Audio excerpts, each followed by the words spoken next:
When I first received the call about inheriting my grandfather's cabin, my heart leapt with a mix of nostalgia and excitement. Nestled deep in the woods, it was a place of childhood wonder. But as I arrived, the locals' whispers began to weave a darker tale. They spoke of a curse, one that had supposedly driven my grandfather mad.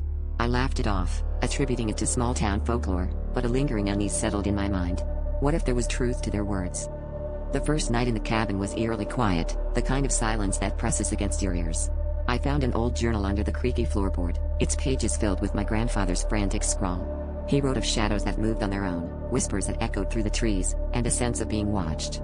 Each entry grew more erratic, culminating in a chilling revelation: the forest knows your secrets. Dismissing it as the ramblings of a troubled mind, I set the journal down, yet that phrase clung to me like a shadow. As days turned into nights, subtle changes began to happen. My reflection in the mirror seemed off. The eyes staring back at me weren't mine, but an older, wearier pair. My dreams were invaded by the forest, its trees writhing like serpents, whispering my grandfather's name. I tried to rationalize it all, but each morning I awoke with more questions than answers. The townsfolk's warnings echoed in my ears, and I couldn't shake the feeling that the cabin, and the forest, were alive, watching, waiting.